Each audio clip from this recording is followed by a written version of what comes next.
à toutes et tous, vous écoutez First Print, votre podcast comics préféré. Aujourd'hui, une nouvelle émission du format Back Issues. C'est le format où Corentin et moi-même vous proposons des critiques de comics que nous avons lus récemment et qui sont généralement sortis aussi récemment. Mais on vous le rappelle, les Back Issues, ça s'écoute quand vous voulez, n'importe quand, puisque nos avis sont intemporels, bien entendu. Nous ne retournons pas notre veste quand il s'agit de parler de bande dessinée une fois qu'on les a bien digérés. Et aujourd'hui, donc, une sélection de BD. Je crois, on va vous donner des envies d'achat, clairement. Donc, on s'excuse pour votre compte en banque. Faites des économies et surtout, préparez-vous à lire des bonnes BD. C'est vraiment tout ce que l'on vous souhaite. Corentin, tu es avec moi, bien entendu. Oui, bien entendu. Bonjour Arnaud, comment vas-tu ? Ça va très très bien. Je suis assez content. Ça fait quelques temps là qu'on n'a pas fait de Back Issues puisque les dernières semaines étaient très chargées. Il y a eu beaucoup de Super Friends, il y a eu pas mal de podcasts en tout genre. Il y a The Pulse qui est de retour, donc on vous encourage à aller écouter le dernier numéro qui est en ligne et à le partager pour soutenir ce podcast qui s'était fait un petit peu absent ces derniers mois. Il y a du off-screen de partout. Il y a plein de séries qu'on a fini par chroniquer. Aussi, tout à fait. Il y a plein de choses qui arrivent. Donc, avec First Print, bien entendu, vous avez toujours du contenu à mettre dans vos oreilles et on espère que ça vous plaît. Trêve de bavardage, Corentin, rentrons tout de suite dans le vif du sujet avec la première BD que nous allons chroniquer. C'est un titre qui s'appelle Automnal, qui est donc la dernière sortie de l'année chez l'éditeur 404 Comics. C'est un titre d'horreur écrit par Daniel Kraus, un monsieur qui nous vient à la base de la prose et aussi du milieu un petit peu des séries télé ou des films, puisqu'il a notamment collaboré avec Guillermo del Toro pour le Trollhunters qui a été adapté en série d'animation sur Netflix. Il a aussi écrit la version romancée de La Forme de l'eau. C'est également un auteur donc d'horreur en fait qui a eu plusieurs prix. La novélisation. La novélisation, là, moi je dis quoi ? La forme romancée. La forme, oui, bon, ça déjà va. Une romance. Oui, c'est vrai. Tu vois, donc quelque part, oui, c'est ça. C'est bien de me reprendre sur les mots, Corentin. J'aime quand tu fais ça. Je sais. Donc voilà, un auteur qui s'est illustré dans le fantastique et l'horreur en prose, donc sur d'autres secteurs, et qui donc là nous fait du comics en bonne et due forme. C'est un titre qui est dessiné par Chris Sheehan, qui est sorti donc à la base chez Vought Comics, un éditeur indépendant que vous avez pu découvrir notamment sur des sorties telles que These Savage Shores ou The Plot chez iComics, également avec Money Shot chez Comics Initiative. Et donc là, c'est au tour de 404 Comics de nous faire découvrir un titre de cet éditeur qui s'est fait remarquer pour des propositions généralement de très très bonne qualité. Et on va le dire clairement, avec Automnal, on reste dans le haut du panier d'un point de vue qualitatif. Si vous aimez le folk horror, c'est-à-dire ce registre horrifique qui va souvent s'appuyer sur des contes et légendes urbaines, sur des populations un petit peu isolées, qui fait la part belle au paganisme, à la nature, à la puissance de la nature et à tout ce qu'elle a un petit peu d'inquiétant. Si vous aimez par exemple beaucoup le registre de Stephen King, eh bien vous êtes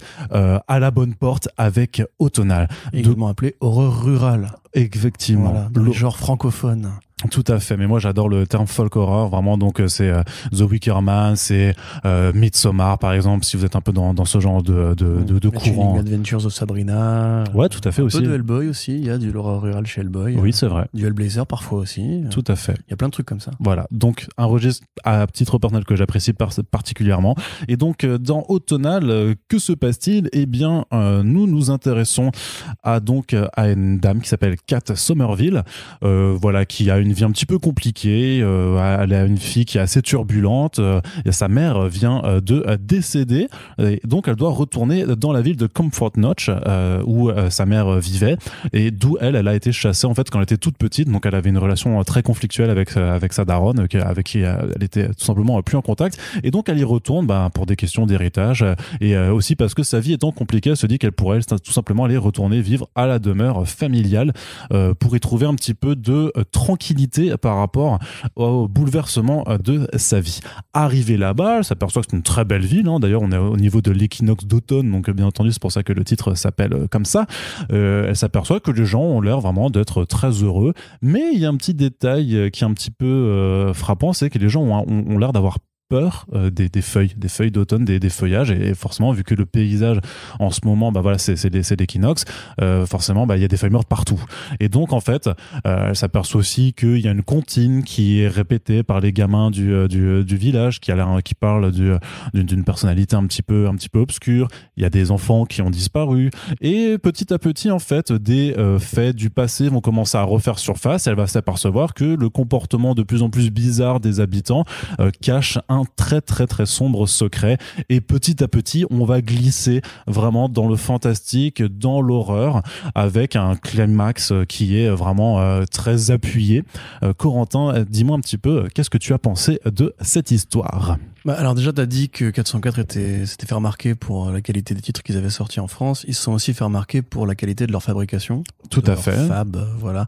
On sait que voilà Nicolas Beaujoin, qui est l'éditeur, est un passionné de papier, un passionné de couverture, un passionné de reliure, un vernis sélectif, etc. Et tenait à appuyer justement le fait que ces projets se remarquent dans une bibliothèque. Et c'est vrai que juste au toucher, tu vois, il y a vraiment un côté granuleux, un côté vraiment vieux grimoire, vieux bouquin qui est très agréable. Le choix du papier aussi est assez génial pour mettre en avant le travail de Sheehan. Chris Sheehan, donc au dessin, ouais. Avec les couleurs, il faudra peut-être revenir dessus aussi sur les couleurs de Jason Wardy. Ouais, qui sont géniales. Et notamment, alors c'est vrai que moi je suis pas autant un nerd du papier, on vous l'a déjà dit, on vous fera un podcast spécial avec des gens de la Fab pour parler un petit peu de tous ces détails-là aussi, parce que ça fait partie du cycle du livre, et c'est des choses qui sont intéressantes à discuter avec les gens qui sont vraiment experts sur ce domaine. Mais particulièrement, c'est un papier qui clairement fait ressortir les couleurs avec des teintes très orangées qui font justement parce que les couleurs en fait de l'automne, tout simplement. On va dire le mot très très souvent, mais voilà, c'est clairement un papier qui fait ressortir ce orange, le rouge aussi quand on verse plus dans l'horreur, donc quelque chose qui imprime vraiment la rétine. Ouais, et ça joue aussi avec les découpages, puisque on n'est pas sur de la case au sens strict, avec justement une sorte de quadrillé avec une ligne noire qui sépare du blanc et de la gouttière. Là, en l'occurrence, c'est plus proche de l'illustration, on va dire, d'horreur à l'ancienne, de l'horreur picturale, de bouquins pour enfants et tout. C'est-à-dire que souvent les cases sont un peu morcelées sur les côtés. On a beaucoup aussi d'espèces d'effets de crayonnés, de hachures, lorsqu'on rentre dans le surnaturel. Il y a une manifestation de l'épouvante qui passe beaucoup par justement ce côté très automnal, avec la chute des feuilles, avec la pluie aussi parfois. Il y a beaucoup d'orange, il y a aussi beaucoup de bleu. Un bleu assez macabre aussi, assez lugubre. Espèce de bleu un peu vert qui est très agréable à l'œil, et des espèces d'effets de particules avec comme des lucioles en fait qui se promènent au milieu des cases avec des petits points blancs, etc. Donc graphiquement, c'est assez inattaquable, hein. Pour le coup, on est vraiment sur de la très très belle BD qui en plus où le format met au service justement le format est mis au service du dessin. Moi, après, c'est un truc que je dis souvent, c'est que je suis un peu moins fan d'horreur rurale que toi. C'est pour ça que j'ai préféré Nice House on the Lake que Something is Killing the Children. D'ailleurs, notons que Tynion Ford a validé, entre guillemets, le projet en signant un petit verbatim qu'on retrouvait en 4e de couve. Mais en tant que, justement, fan de King, fan de, justement, ces espèces d'histoires, fan de Jeff Lemire aussi, quelque part, ça peut évoquer un petit peu son travail sur la ruralité, le côté un peu macabre. Avec Gideon Falls aussi, effectivement. Voilà, et les petites villes où il y a un secret qui est caché depuis longtemps. Witches aussi, pareil, qui avait fait l'objet d'un très beau travail de Jock pour mettre en avant cette espèce de bizarrerie de la ruralité, dans les fêlures, les craquelures d'une légende qui se passe de génération en génération. Évidemment, Robert Hack aussi pour Sabrina. Donc c'est une sorte de sous-genre de BD qui se porte bien, qui a plein de très très belles représentations. J'ai un peu plus de mal, j'avoue, avec le personnage principal de cette BD, qui est la maman un peu roqueuse. Kat Somerville, voilà. Qui est intégré en fait dans un propos qui est plus général sur justement cette espèce de cycle familial en fait qui est très présent dans le folk horror, puisque c'est souvent justement des histoires de familles brisées qui se recomposent, comme dans toute l'histoire de King, où la sympathique bourgade du Maine, où les parents ont des secrets et les enfants sont piégés dans ces secrets. Qui là en l'occurrence passe par justement une sorte de descendance, puisque la mère a un enfant qui est un peu comme elle, qui est un peu sauvage, qui est un peu bestial et qui se rend pas du tout compte de ce qui l'entoure, enfin de la bizarrerie de ce qui l'entoure. Et pour un truc qui justement est censé nous donner peur des feuilles mortes qui tombent des arbres, qui est quand même un challenge un peu compliqué. Moi j'ai pas tellement peur des feuilles qui tombent des arbres. Je trouve ça assez réussi, il y a vraiment des très belles scènes d'horreur. Il y a un jeu de la mise en scène qui est vachement bien fichu. Genre, je pense à la scène où elles arrivent dans la maison de la mère et où t'as deux vieux du coin qui ratissent et qui apparaissent d'abord en contour, et après la petite ouvre les rideaux et on les voit d'un seul coup, d'une case à l'autre. Ça fait une sorte de de jumpscare en BD, ce qui est pas un truc que tu vois si souvent. On a vu ça un peu dans Infidèle aussi, tu sais, avec un visage horrifique qui apparaît dans une case tout à fait normale et qui après, on met l'accent dessus la case d'après pour dire, regardez, c'est inquiétant, c'est exceptionnel, etc. Il y a aussi du Jeff Lemire, je trouve, dans l'usage des dessins des enfants. Oui. T'as Sibylle, la fille, je crois. Oui, Sibylle, ouais. Voilà, qui a dessiné justement ce qui serait, entre guillemets, la menace, avec un trait très enfantin. Il y a des espèces de zoom sur les cases pour suggérer, c'est un truc qui marche toujours, c'est comme dans le Babadook, etc. La façon dont les enfants en fait perçoivent l'épouvante comme un truc qui est finalement de l'ordre de l'imaginaire, du conte. Et après, on imagine, nous, la projection de ça dans la réalité. Au niveau du scénario, c'est quand même assez convenu. C'est-à-dire que on est dans les clous d'un scénario, justement. On sent qu'il vient du cinéma, de la série télé. C'est vraiment un long métrage d'horreur qui, à une époque, serait sorti au cinéma chez Blumhouse. Mais voilà, aujourd'hui, on sait qu'il y a peut-être aussi une façon de le faire en BD qui magnifie en fait l'épouvante, parce que ça peut souvent être un peu cheap, et c'est vrai que le cinéma d'horreur en particulier, un cinéma qui est très riche en termes de mise en scène, mais le fait de le faire avec des dessins, tu convoques directement notre imaginaire, notre atmosphère, que tu peux moins facilement rendre avec des images réelles.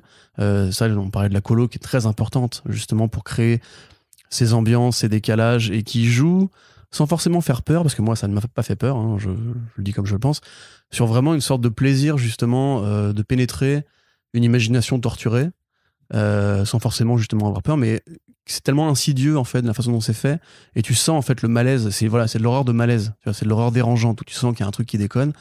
T'es pas genre en mode oh mon dieu, mais t'es en mode putain, ouais, c'est flippant. Après c'est vraiment en fait dans l'appellation du fantastique, même d'un point de vue littéraire à la base, c'est-à-dire quand tu regardes vraiment dans les anciens de Maupassant, dans Edgar Allan Poe, en fait d'avoir cet élément en fait dans un contexte normal, un élément qui en fait vient te perturber, pas au point justement que ce soit trop flagrant pour te dire vraiment te sortir en fait du contexte vraiment du réel, mais qui vient suffisamment en fait te dire il y a quelque chose de paranormal qui se passe, et c'est en fait ce petit décalage en fait avec la réalité qui vient te dire merde, en fait il y a quelque chose qui va pas, et c'est là en fait d'où surgit le sentiment d'abord de malaise, puis après profondément d'angoisse quand on va de plus en plus dans le surnaturel, quelque chose qui te fait perdre pied avec la réalité. En plus, c'est encastré dans une normalité très, très courante, particulièrement aux États-Unis. Ces petites villes, il y en a des millions, avec ces petits, j'allais dire paysans, ces petites gens justement de la campagne qui mènent des vies très normales, très routinières, avec un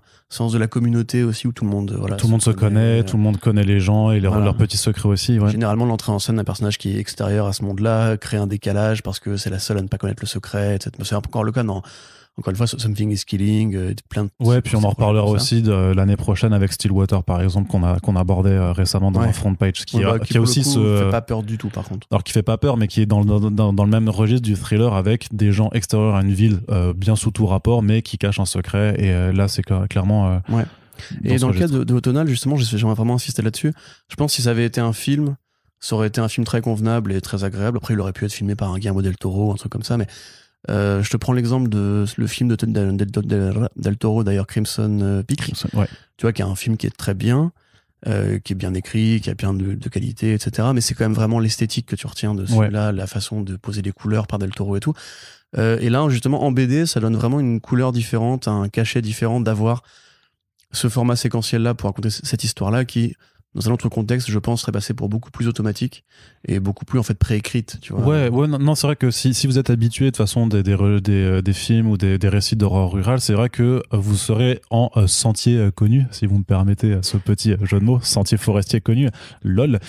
Mais dans le sens, mais en fait, le truc c'est que la BD a ici des avantages, notamment sur la mise en scène, que justement un film qui serait assez convenu en fait ne peut pas se faire. Par exemple, sur l'utilisation des feuilles en tant que telles, qui justement en fait à plusieurs moments en fait vont sortir des cases en fait, vont limite vraiment se répandre sur les planches, quelque chose que tu pourrais pas faire en fait à l'image avec du cinéma. Tu pourrais pas réussir à faire sortir des feuilles de l'écran, sauf à la limite à vouloir faire un vieil effet 3D, tu sais, mais du coup en mode total Blumhouse, un petit peu cheap, tu vois. Là il y a quelque chose de différent justement, où on voit les feuilles qui se baladent entre les cases et qui viennent vraiment en fait te submerger, et vu qu'elles sont censées être là vraiment pour te mettre mal à l'aise, en fait ça fonctionne aussi. Et puis il y a aussi ce système qui fait, tu sais, que tu vois aussi dans les films on place des détails et à la fin on te fait des flashbacks en disant regardez, il y avait des choses qui étaient inscrites dès le départ, et qui te poussent souvent à regarder le film de nouveau avec un regard nouveau, et tu dis ah oui effectivement ces éléments étaient placés là.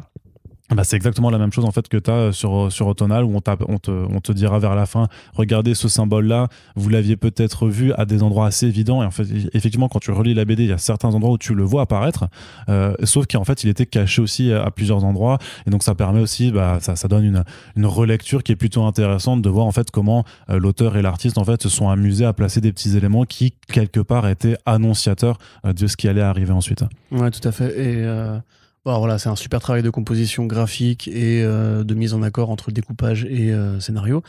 Et surtout, moi, j'ai envie de dire qu'en généralement, bon, déjà, c'est bien de le sortir en automne, entre guillemets, même si là, notre saison automnale est plus une sorte de saison pré-hivernale, mais que l'horreur en BD va bien en ce moment, j'ai l'impression. Parce que justement, on cite justement Automnal, on cite aussi Nexus on the Lake et Something is Killing.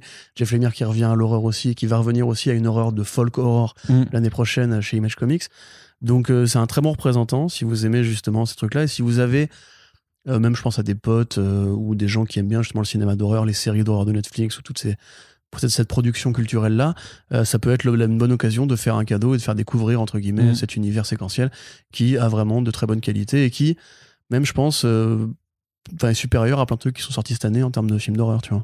Ouais, clairement. Non, voilà. Donc un très joli bouquin à lire et à offrir, effectivement. Donc en plus, voilà, donc c'est comme on vous l'a dit, hein, c'est un bel objet de fabrication. Donc il y a il y a des dorures sur le titre. C'est un pavé donc qui vous coûtera la somme de 19,90 €. Je trouve que vraiment par rapport à l'objet, par rapport au contenu, clairement. Donc c'est l'ensemble de la mini-série, donc c'est 8 numéros. Voilà, ça fait vraiment un bon rapport aussi qualité-prix. Voilà, donc honnêtement, il y a très peu de défauts à lister sur cet album, donc que l'on vous recommande chaudement et on vous encourage de façon plus générale à vous intéresser au catalogue de 404 Comics qui arrive à chaque fois en fait à proposer quelque chose d'assez différent qui justement fait voir de façon très concrète la diversité en fait qui existe dans la bande dessinée américaine et parfois même un petit peu d'ailleurs d'Europe ou d'Italie, donc avec à chaque fois aussi voilà des jeux sur la fabrication, sur le contenu, bref c'est du tout bon, on vous le recommande. T'as dit d'Europe ou d'Italie? L'Italie n'est pas en Europe. Non, mais d'Europe, non, mais je pensais, oui, effectivement, parce que je pense à la Suède, donc d'Europe, de Suède ou d'Italie, par exemple, voilà. Si tu veux vraiment, encore une fois, me reprendre sur le ma, moi, il y a tout italien. L'Italie n'est pas en Europe, c'est le royaume d'Europe, en fait. Tommasini, tu vois, on va pas refaire la blague sur les accents italiens. Bien, je sais, mais il y a d'autres blagues qui ne sont pas là, qui ne sont plus revenues depuis longtemps, qu'il faudra faire revenir un petit peu. Les macarons, les pitchs, ce genre de choses-là. Les pitchs, c'est vrai. On nous demande beaucoup des blagues sur les pitchs. Et sur le Thor. Mais justement, puisqu'on parle de Thor, on va parler de Marvel. Et puisque l'on parle de Marvel et qu'on est dans un Back Issues VF, on va vous parler de Panini Comics avec une sortie sur laquelle on va revenir, qui est en adéquation aussi temporelle avec la sortie d'un certain film qui s'appelle Les Éternels de Chloé Zhao, qui met en avant cette catégorie de personnages imaginés il y a bien longtemps par Jack Kirby. Alors les Éternels, ce qui est bien quand on ne connaît pas les personnages, c'est qu'il y a au final pas énormément de volumes qui sont sortis, donc du coup chez Panini en ce moment en plus il y a eu beaucoup d'éditions ou de rééditions, donc vous pouvez aller retrouver à la fois, donc il y a une anthologie qui s'appelle Nous sommes les Éternels qui vous permettra vraiment d'avoir un gros panorama de ce que sont ces personnages. Il y a la série initiale de Jack Kirby qui est sortie également, il y a le volume de Neil Gaiman aussi, il y en a un autre plus anecdotique qui est également sorti en Marvel Deluxe. Et là, on a aussi la nouvelle série en date, donc chapeautée par Kieron Gillen et dessinée par Esa Tribich. Et donc, grosso modo, faut savoir que les Éternels, au début du run de Jason Aaron, en fait, ont tous été trucidés. Littéralement, donc ils sont tous morts au cours d'un combat contre les Dark Celestials, et donc quelques mois après en VO, Marvel les faisait renaître, leur donnait une nouvelle série sur laquelle en fait Kieron Gillen va grosso modo essayer de rebâtir, de réinventer la mythologie de ces personnages, c'est-à-dire de reprendre des éléments bien connus, des fondamentaux qui ont été instaurés depuis l'époque par Jack Kirby, mais il va essayer de reconstruire une forme de mythologie moderne et structurée de façon un petit peu architecturale, un peu comme ce qu'a fait Jonathan Hickman sur les X-Men. C'est quelque chose qui se voit très très explicitement parce que il y a même littéralement des diagrammes et des pages explicatives et tout ça. Et donc que se passe-t-il? On va vraiment revenir au début d'une nouvelle résurrection de ces personnages, puisque là le principe c'est que si jamais ils meurent, en fait ils vont être ressuscités, et c'est là que se cache le mécanisme de leur éternité. Et donc malgré ça, en fait, donc on va démarrer avec la résurrection d'Icaris, donc qui est le personnage principal, un peu comme la flèche.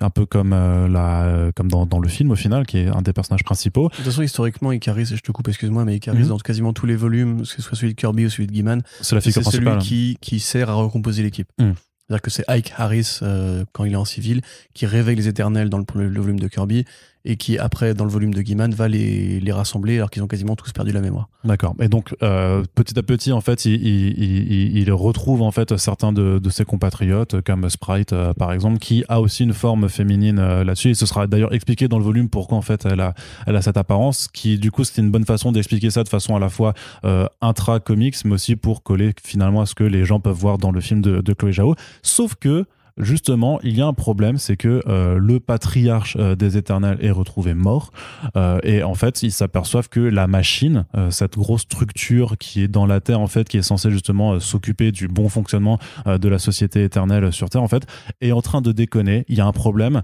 qui affecte visiblement la Terre et qui affecte aussi tous les Éternels. Et petit à petit, en fait, on va suivre en fait une forme d'enquête, tout simplement, pour savoir qu'est-ce qui déconne, avec un gros twist qui arrive sur le numéro 6, qui à titre personnel, je trouve, fait vraiment toute la force de ce début de volume, que moi, personnellement, j'ai trouvé vraiment très, très, très bon, et surtout assez accessible, en fait, si jamais vous n'avez pas encore lu de comics éternels. Je sais que toi, t'es pas forcément d'accord. Ce qui est bien, c'est qu'on va pouvoir en discuter un petit peu.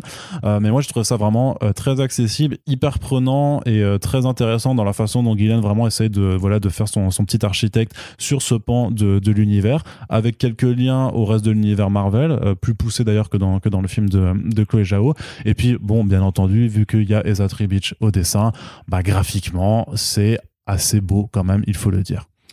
Ouais, alors je sais que, sauf sur certains problèmes de visage, alors je sais que toi, tu as noté des problèmes. C'est quasiment tout le long du volume. Ah, mais moi, ça m'a moins marqué que toi. Mais moi, ce que j'ai vraiment noté, c'est qu'à par contre, il y a des cases répétées. En fait, où clairement, il a fait du copier-coller de visage et de cases qui a notamment un visage de Icaris qui apparaît 3 fois de la même façon, où j'ai fait t'as un petit peu eu la flemme sur ce côté-là. Le segment entre Cersei et Athena dans le passé, tu sais, l'espèce de flashback où on explique son premier amour chez les Deviants et tout. C'est horrible graphiquement. Enfin, les structures sont pas nettes. Il a fait ça en 5 minutes, quoi. Après, Esa Tribich, c'est un artiste peintre qui est très très généreux en général, qui est un héritier de Frank Frazetta, qui a appris le dessin en copiant justement Frazetta et la peinture de Frazetta, Corben aussi un peu. Là, quelque part, tu sais qu'il est pas, entre guillemets, taillé pour faire du mensuel comme ça. Je pense que c'était pas aussi préparé qu'il le voulait, parce que vraiment, il y a des fois où c'est pas que tu sens la flemme, mais tu sens qu'en fait, là, il a dû aller vite. Il a dû bâcler, en fait. Ce qui fait qu'effectivement, sur les visages, t'as tout souvent cette espèce de tête de poisson mort. Comme ça. Ça ressemble beaucoup à la gueule du Troyen dans Xerxes. Enfin, des Spartiates dans Xerxes, c'est comme ça. Ouais, je vois. Con. Ouais, c'est ça. Donc après, bon, c'est un bon titre qui est intelligemment foutu, qui est intéressant dans sa façon justement de présenter les Éternels.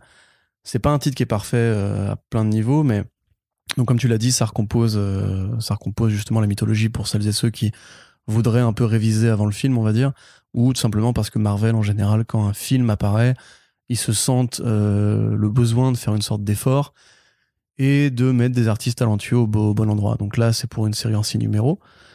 C'est qui a plus que 6 numéros maintenant, mais voilà, on va dire que les 6 numéros qui sont intégrés dans l'édition Panini comptent pour cette introduction. Donc ouais, effectivement, déjà c'est majoritairement l'équipe du film, puisque c'est Icaris, Cersei, Sprite, Phastos, Gilgamesh et Tena. Donc voilà, l'équivalent du film. Il y a Kingo aussi, j'ai oublié Kingo, et Druig, donc il y a vraiment toute l'équipe du film en fait. On met de côté un petit peu tout ce qui n'est pas essentiel au film, c'est-à-dire Zoras, la grosse partie de l'historique éternel qui ne sera pas utilisée dans le film, donc la grosse partie de l'historique éternel en vérité. On va justement jouer sur le côté de la résurrection, ce qui est un truc qui était déjà présent dès Kirby en fait, puisque même si c'était pas formulé en ces termes-là, l'idée de la machine et de la mécanique éternelle liée à une sorte d'entité biomécanique, c'était là depuis le début. Moi, je me demande si, un petit peu comme Tom King avec le Mister Miracle, où il avait mis le personnage qui était une parodie de Stan Lee créé par Jack Kirby, il a pas essayé aussi de faire une sorte de côté un peu désuet, un peu narratif, dans l'humour justement, avec la machine qui va être le narrateur, enfin la narratrice de toute l'histoire. Et du coup, il y a beaucoup de textes de narration avec des espèces de saillies humoristiques assez enlevées, sur le côté, bon, c'est un peu ridicule tout ce qui se passe, mais vous inquiétez pas, tout marche comme prévu. Beaucoup de narration méta aussi. C'est-à-dire que la machine, forcément, est au courant de tout. Elle a tout vécu, tout su. Et elle peut même schématiser ce que sont les éternels en des mots très simples. Icaris, c'est une flèche. C'est-à-dire qu'il n'a qu'un but, c'est de viser sa cible. C'est-à-dire que c'est un outil puissant, racé, dynamique. Il aime se battre. Il n'est pas très futé. Mais voilà, c'est un homme d'action et donc il va amener son but. Et ça, on te l'explique et on te le répète et on te le répète. Et pareil pour Cersei, qui justement a un côté très, très conscient de ce qu'elle a été, en fait. C'est-à-dire que quand Kirby crée Cersei, il en fait une sorte de femme un peu candide, un peu séduisante, un peu aguicheuse. Voilà, c'est un peu la nana avec l'esprit très léger, qui veut juste danser, s'envoyer en l'air et compagnie.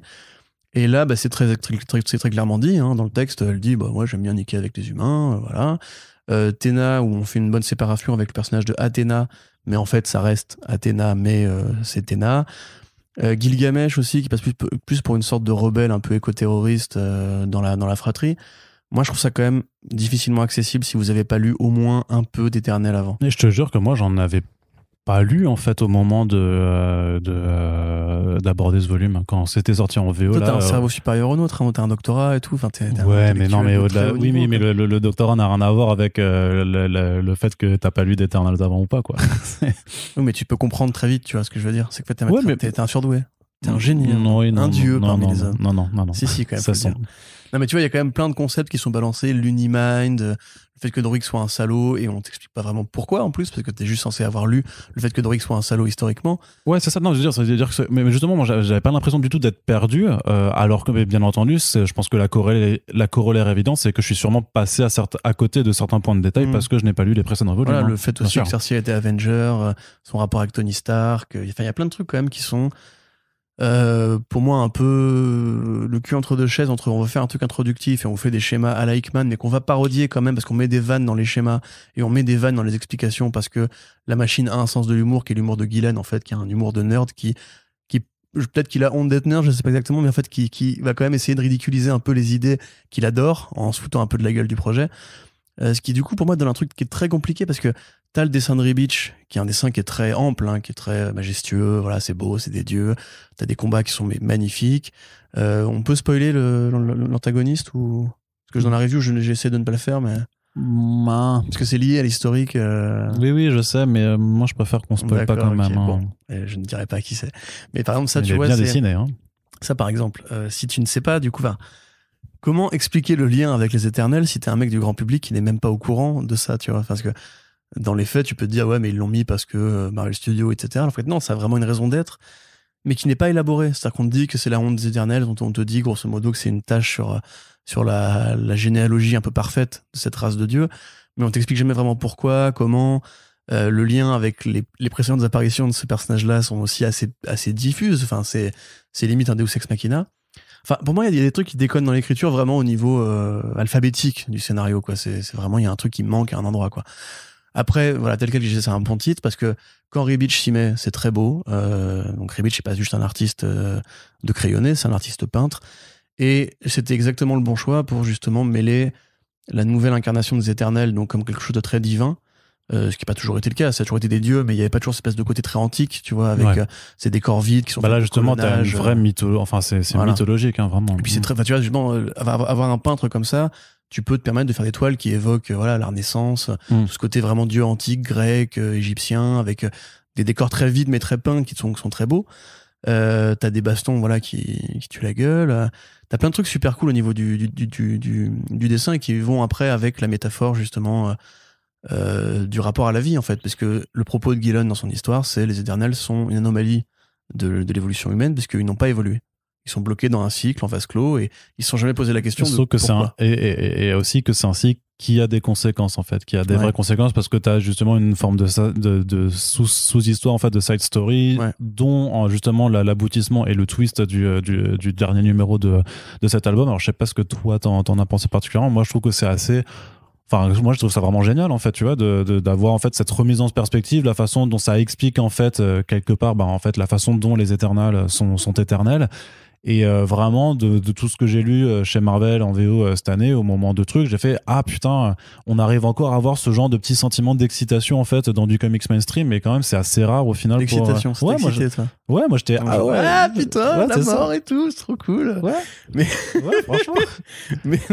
non, mais franchement, t'es d'accord que c'est rare oui, d'avoir un petit peu ce genre de ah oui tiens là. Pour moi, c'est le twist qui sauve le volume, sinon ce serait juste une histoire automatique. Et parce que en termes de scénario, enfin de construction de scénario, encore une fois, c'est vraiment une fuite en avant. Hein. C'est alors voilà, il faut aller voir lui pour lui parler, il faut aller à tel endroit pour faire ça. Et en fait, t'as pas vraiment d'arguments scénaristiques, à part des dialogues qui sont bien. Encore une fois, c'est bien écrit sur la métatextualité, on va dire, d'Eternal par rapport à ce que Kirby en voulait en faire, ce que Gaiman en a fait, et leur histoire, grosso modo, et même leur place par rapport à l'univers Marvel, parce que tout ça, quand même, c'est des dieux qui règlent leurs problèmes de leur côté. Hein. L'implication par rapport à la Terre, etc., n'arrive que très tardivement, et tu sais que ça va être désamorcé, parce que c'est pas dans une série comme ça qu'on va flinguer la Terre, en fait. Quoi. Ouais, bon, on verra ça. J'avoue, là, le numéro 7 est sorti il y a très peu de temps à l'heure de l'enregistrement de ce podcast, donc faut que il y a pas vraiment une place qui est laissée aux populations, etc. C'est les dieux qui parlent entre dieux. Non, voilà, un truc de genre il faut qu'on aille voir lui, chercher lui, embaucher lui, recruter lui, etc. Et des flashbacks relativement explicatifs, mais qui en fait ont du sens que par rapport à ce qui se passe à la fin. Le fait que Tena soit justement amoureuse de Deviant parce qu'ils sont périssables, ils sont mortels entre guillemets. Le fait que Icaris justement ne comprenne pas en fait l'idée de la mortalité et du temps qui passe, et que pour lui en fait c'est juste un éternel présent. Et que quand il voit le gamin, il se dit en fait ah mais c'est lui le gamin qui a vu le monstre. En fait non, c'est son petit-fils, mais pour lui c'est pareil parce que tous les humains sont en fait des données statistiques qui ne remarquent pas en fait. Et tout ça effectivement est est justifié par le twist qui effectivement ramène à la fois l'humanité, la mortalité, l'inconséquence de la vie en fait dans cette grande équation divine, et un truc que justement est complètement opposé à ce que voulait faire Kirby, puisque Kirby a pas du tout conscience que les humains sont un truc très précieux au cœur des éternels. Pour eux c'est des dieux, et les dieux sont justement là pour surplomber l'humain et pas entre guillemets pour se servir de l'humain. Donc c'est plutôt bien branlé de ce côté-là. Au niveau même du côté un peu Game of Thrones, on va dire, avec les trahisons, les machin il a fait ci, machin il est avec lui, c'est plutôt bien fichu. Il y a plein de trucs bien en fait en vérité. Moi j'aurais juste aimé, si tu veux, je pense pour pleinement apprécier l'histoire, que bon déjà Ribic prenne le temps et qu'on se passe cette espèce d'humour de gamin quoi. C'est vraiment il y a des trucs qui sont mal branlés quoi. Enfin vraiment des trucs en mode il faut que ce soit cool, tu vois, il faut que ce soit rigolo, cool. C'est un peu ce qu'Aaron faisait au début du volume de Thor, tu sais, quand il fallait absolument que Thor adore boire de la bière et baiser des meufs. Et un truc qu'il a perdu petit à petit parce qu'il s'est dit non attends, moi je fais un truc tragique en fait. Et bon après c'est revenu ensuite, et puis c'est reparti et compagnie.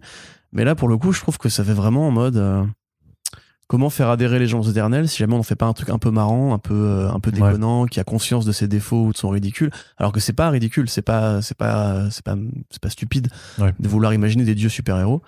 Mais tel quel, après voilà, comme je le dis, moi j'ai passé un bon moment à la lecture. Je trouve ça vraiment très beau. Encore une fois, les teintes bleutées de Ribic sont merveilleuses. Le twist effectivement qui permet de faire évoluer ce mythe et de poser des vraies questions en fait sur le rôle des super-héros, même je trouve par rapport au rôle en fait de la continuité en général. C'est-à-dire qu'on impose aux super-héros d'être toujours figés dans un présent, qui fait qu'on invente des artifices pour les ressusciter à chaque fois, et on se pose jamais la question du coût en fait. C'est-à-dire que pourquoi justement Iron Man serait encore en vie alors qu'il a apparu il y a plus de 50 ans, pourquoi il a pas vieilli, etc. Il y a des histoires qui avaient essayé de faire ça, tu vois, par rapport à ce côté, la résurrection de Vic Sage par exemple dans la série The Question, tu vois, qui posait des questions plus utiles en mode genre toi t'es le même personnage depuis tellement d'années qu'en fait t'as oublié que la société elle a évolué autour de toi. Et là grosso modo c'est un truc qui est fait de manière différente mais qui est bien fait, qui me fait plaisir, et j'attends impatiemment la suite.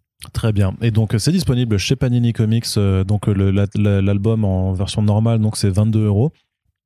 C'est en 100% 20 euros, je crois.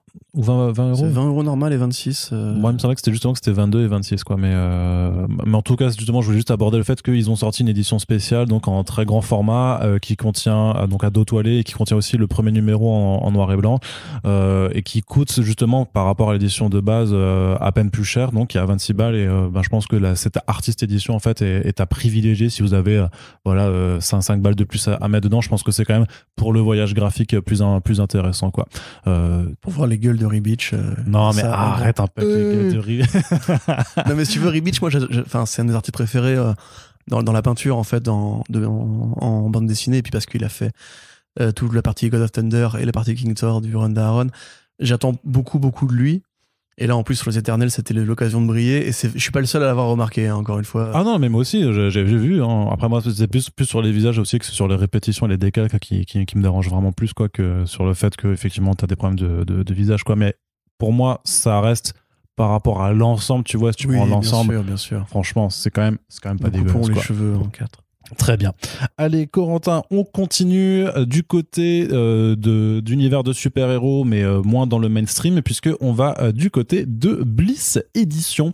Donc, retour à l'univers Valiant. Ça faisait longtemps qu'on n'avait pas abordé ça, et pour cause aussi, hein, c'est-à-dire que la production de Valiant Comics a fortement baissé avec la crise, et que, en conséquence logique, celle de Bliss aussi ne peut pas avoir un rythme ultra soutenu, puisque voilà, si les numéros mettent...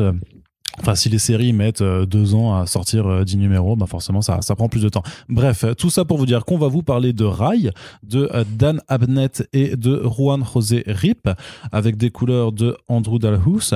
C'est la suite de Fallen World. Fallen World, c'est une mini-série qu'on avait abordée dans un Back Issues il y a quelques temps, qu'on avait ultra kiffé. En tout cas, moi, c'était le cas, qui était vraiment, en fait, ce pan de l'univers futuriste de l'univers Valiant, c'est-à-dire que à la base en fait Rai c'était une première série de Matt Kindt en 2 volumes dans lequel en fait on se situe dans un futur cyberpunk avec le Japon en fait qui s'est élevé en dehors d'une terre laissée un petit peu à l'abandon, donc c'était le néo-Japon, et Rai en fait donc c'est alors je sais plus le terme exact dans l'univers Valiant, mais un être mi-synthétique mi-humain qui était aux ordres de l'intelligence artificielle qui contrôlait ce néo-Japon de façon un tout petit peu totalitaire, qui s'appelle Father ou Père.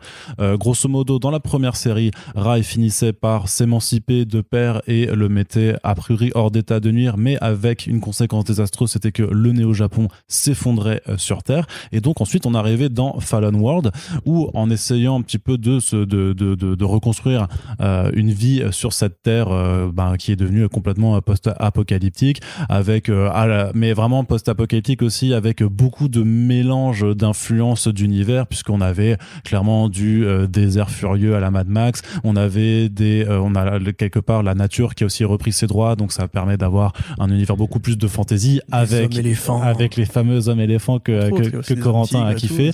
Voilà, donc voilà, il y avait tout un mélange d'univers, et puis dans Fallen World en fait, on s'apercevait que Father n'était pas complètement mort, et donc il y avait un nouveau combat qui s'achevait par une nouvelle défaite, mais pas complètement, puisque à la façon d'un Voldemort dans Harry Potter, en fait Father en fait réussit à corrompre le corps de Ray Garrison, donc Bloodshot, et on s'aperçoit qu'il y a en fait des petits morceaux de Père qui sont en fait dispersés dans le monde, et donc Ray part en mission avec Raijin, qui est donc en fait techniquement son grand frère, mais qui est en fait un robot qui a l'apparence d'un petit garçon, mais qui lui est techniquement antérieur, et donc ils partent tous les deux à la recherche de ces restes donc de Père pour les éliminer. Et donc ça, c'est la quête que l'on va suivre dans ce tome de Rai qui avait démarré sa publication en 2019 chez Valiant Comics. Donc c'est les 10 numéros de cette maxi-série qui appellent à une suite, mais en l'état, le récit,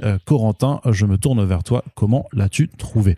Je l'ai trouvé bien, c'est une bonne histoire. Moi, j'avoue, on le dit à chaque fois, je ne suis pas un expert spécialiste de l'univers Valiant. Mais justement, là, tu es sur la partie qui est quand même vachement la plus accessible au final. Oui, tout à fait. En fait, j'aime bien justement ce que fait Abnett en architecte.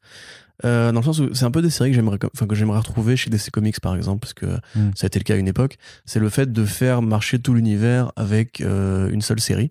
C'est-à-dire que c'était déjà le cas pour Fallen World, où en fait t'avais déjà Bloodshot, donc t'avais le guerrier immortel, aide-moi, celle qui s'habille en vert là, la géomancienne, voilà, et Rai effectivement, qui en plus convoque un imaginaire de samouraï robot.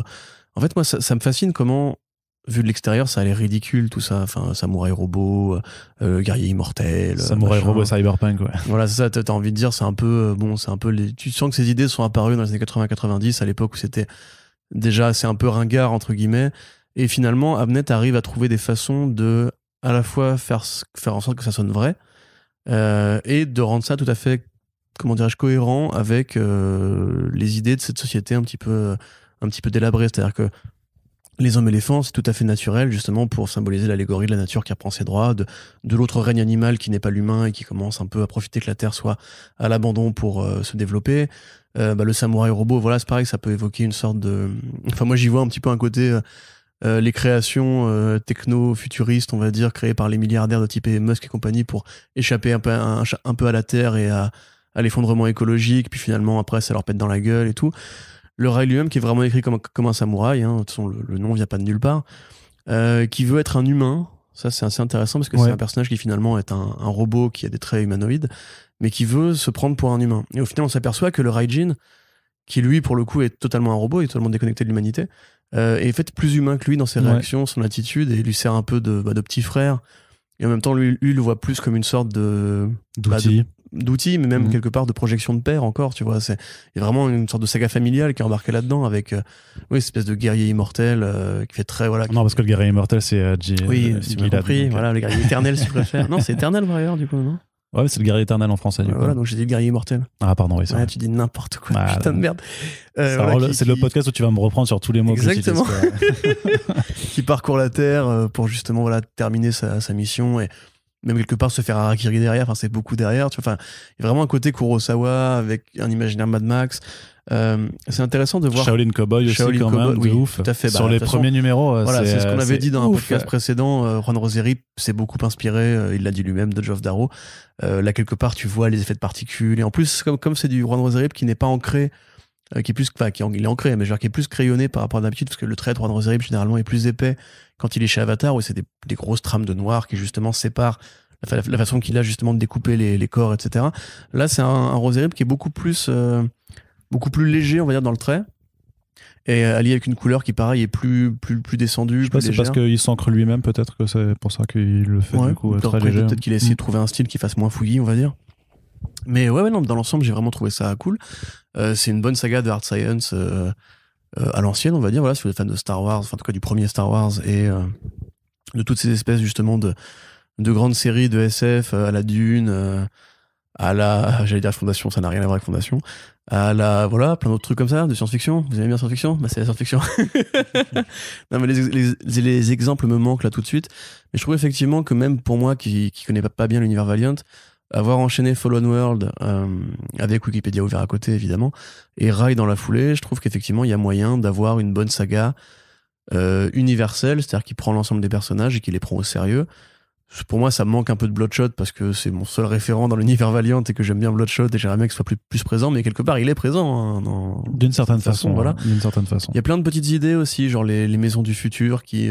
Mais justement, alors, je te coupe, mais justement, le fait, c'est que t'es quand même sur 10 numéros qui, quand même, te permet d'avoir assez d'espace et justement, Danamnet en profite, en fait, pour même avoir des petits numéros qui forment des histoires limite un petit peu auto-contenues. Intrigué en fait dans la grande histoire, c'est-à-dire que tu as quand même ce principe d'aller donc chercher les 12 progénitures qui restent sur Terre. Et le côté Horcrux. Voilà, le côté Horcrux qui permet d'avoir aussi des changements de tonalité pour j'allais dire un Horcrux, mais une progéniture qui est planquée dans un endroit particulier qui permet de développer un concept. Donc il y a ce côté très Black Mirror en fait, limite, tu vois, dans le deuxième chapitre, avec cette maison avec des serviteurs robots, enfin c'est Real Humans quoi.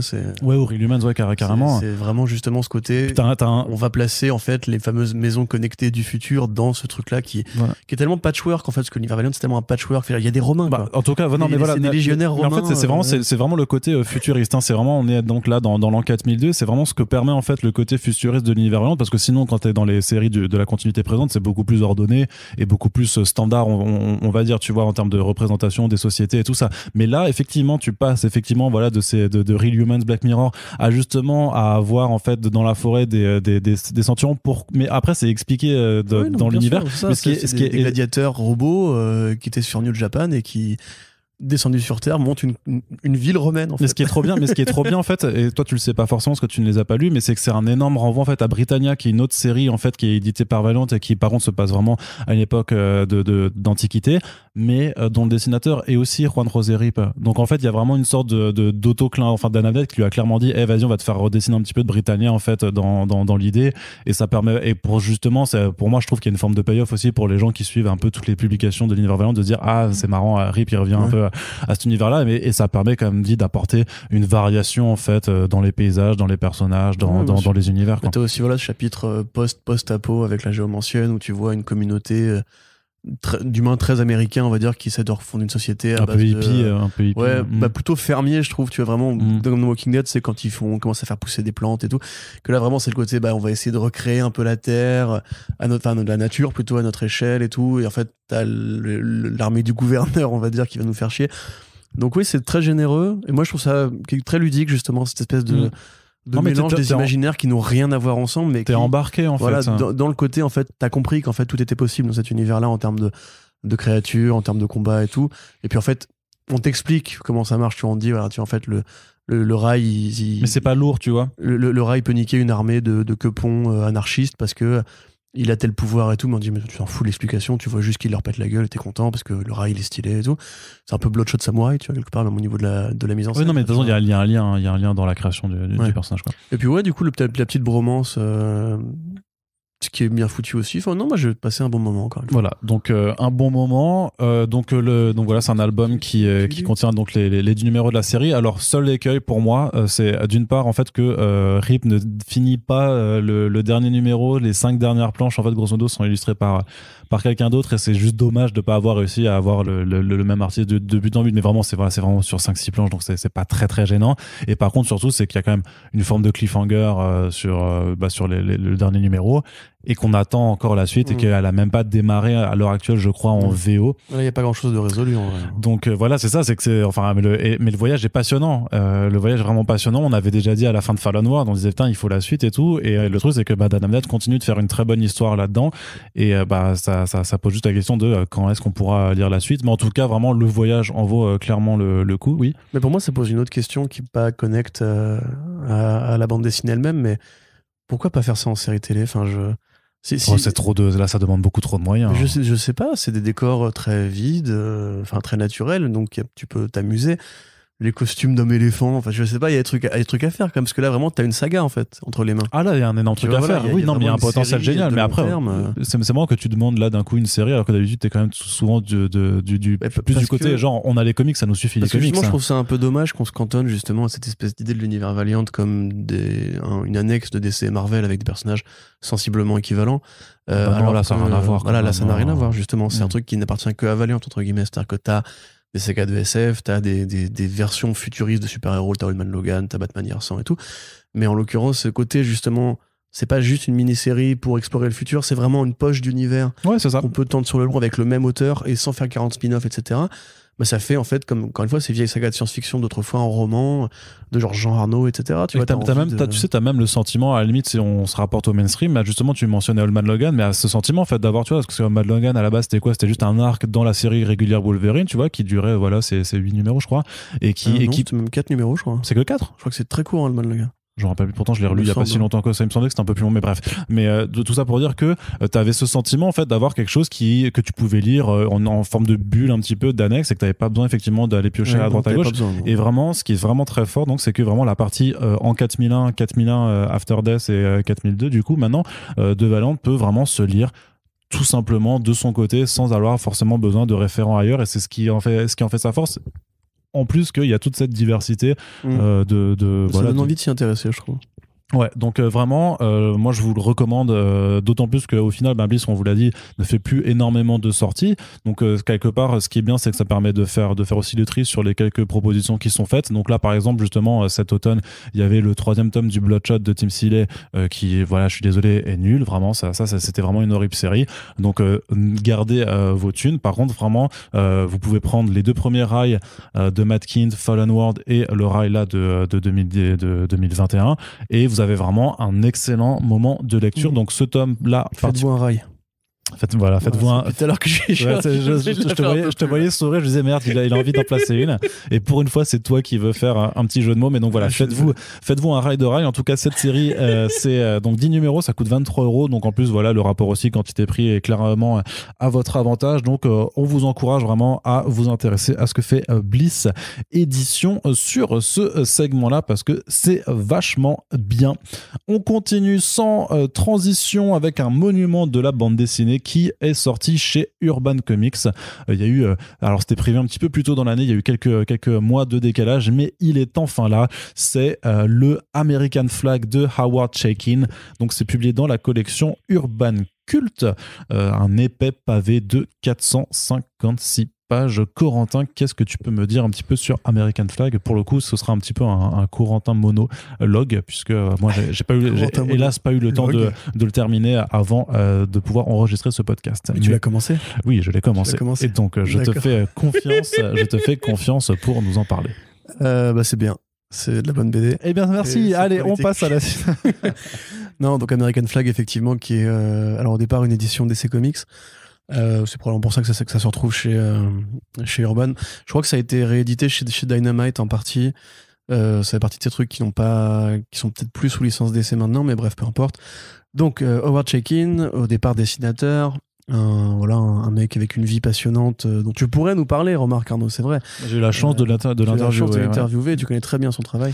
Je connais beaucoup plus des trucs plus récents, notamment son Hey Kid Comics, c'était là-dessus que j'avais fait une interview que vous pouvez retrouver sur comicsblog.fr, vous tapez Howard Chaykin, l'interview sans concession, truc comme ça. Il balance des fions du coup c'était pendant une demi-heure et il fait que dire ses 4 vérités, mais c'est super passionnant en fait. En fait c'est un mec qui est un petit peu comme Garth Ennis, et pas de base un amoureux des super-héros. Pas du tout, ouais. Voilà, c'est donc il a toujours essayé de créer d'autres types d'œuvres au sein de l'industrie. Il est très connu des amateurs de bandes dessinées érotiques parce qu'il a travaillé sur Black Kiss. Du coup, ça a été réédité chez Image Comics en VO. Ça. Voilà. Ok, du coup, c'est plus DC qu'à les droits, effectivement. Et effectivement, American Flag, mais aussi American Century, pardon, qu'est-ce que je raconte, et Divided States of Hysteria. Ouais. Donc il y a tout un pan en fait, de la politique américaine qui s'insère dans le texte de Howard Chaykin. Il a été artiste chez Marvel sur Star Wars, il a fait plein de choses.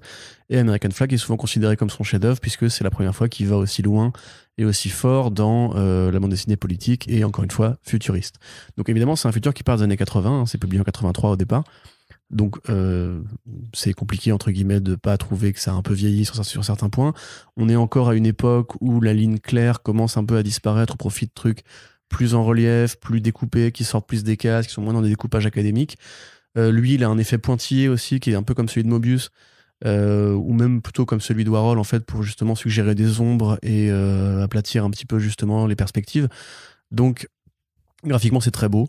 Il y a plein d'idées, notamment au niveau du découpage, puisque ça se passe dans un univers où, en fait, j'aurais peut-être dû commencer par là, en fait. Ça se passe dans un univers qui, en fait, c'est la Terre de demain. C'est-à-dire c'est la Terre où en fait les corporatistes, les milliardaires et les États, donc les États-Unis et l'URSS en l'occurrence, se sont alliés pour former ce qu'on appelle le Plex, c'est-à-dire une grande société, on va dire, un grand consortium d'intérêts politiques, économiques, énergétiques, environnementaux.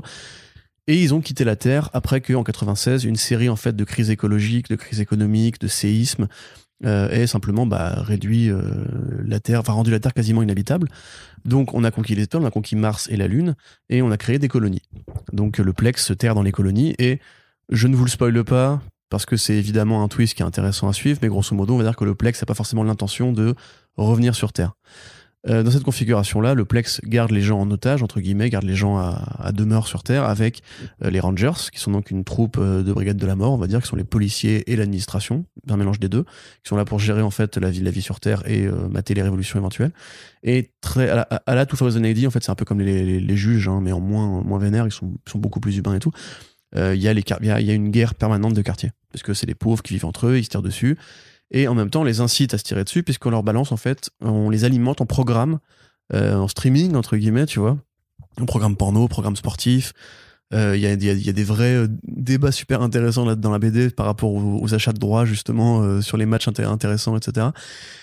Et voilà, donc le héros qui va arriver là-dedans, qui lui, pour le coup, un ancien acteur, qui est assigné aux Rangers, et qui est très différent des autres, puisqu'il est d'origine russe, il a grandi sur Mars, et il découvre la Terre, en fait, entre guillemets, avec ce nouveau boulot.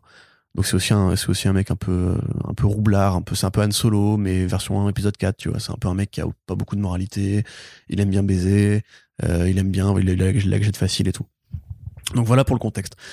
Donc ce qu'on peut dire, c'est que c'était déjà visionnaire pour les années 80, puisque déjà le fait que les milliardaires veulent quitter la Terre, encore une fois j'y reviens, c'est un truc qui a été envisagé très tôt. C'est aussi vachement à l'avant-front de thématiques écologistes, puisque ça parle vraiment de l'assèchement des ressources, et puis du côté la Terre sera inévitable un jour. Ça parle de la disparité économique qui crée la violence, qui crée la criminalité, qui crée les trafics. Ça parle de comment les grands consortiums culturels, même pas culturels, économiques, comme Amazon ou comme Apple, se servent de la culture pour justement occuper, entre guillemets, l'esprit des gens, du pain et des jeux, tu vois. Parce que là, en l'occurrence, il y a vraiment un truc par rapport au fait qu'il y a trop de contenu, entre guillemets. Donc là, c'est par rapport à des VHS, c'est des programmes télé, évidemment. Que ces contenus ont un rôle politique à jouer, puisqu'ils insèrent des images subliminales dans les contenus pour inciter les gens à la violence et à la révolte. T'as effectivement voilà tout ce côté l'URSS et les États-Unis ont fini par fusionner dans le capitalisme en fait comme aujourd'hui, et tout ce qui reste grosso modo c'est des batailles d'ego et le fait que la survivance soit devenue la nouvelle norme et que les humains grosso modo sont amenés à être détruits. Alors tout ça a l'air du coup très sérieux, hein, ce que je vous décris, ça a l'air même très très noir. Ce qu'il faut dire quand même que ça reste la BD divertissante, ça reste une BD d'action, ça reste des BD de dialogue. Ça défouraille beaucoup quand même. Ça défouraille beaucoup, effectivement, mais ça défouraille de manière très pulp. C'est-à-dire que Check-in, c'est un fan de BD de pirates, de BD de western, de BD d'espionnage. Il y a un vrai côté James Bond époque Sean Connery, c'est-à-dire que c'est un héros qui met des tartes aux meufs, qui défouraille le méchant quand il faut, qui baise, qui a un humour un peu snarky, et qui est super agréable à suivre, hein, je veux dire. Mais c'est vraiment très intelligent. En fait, c'est un énorme blockbuster.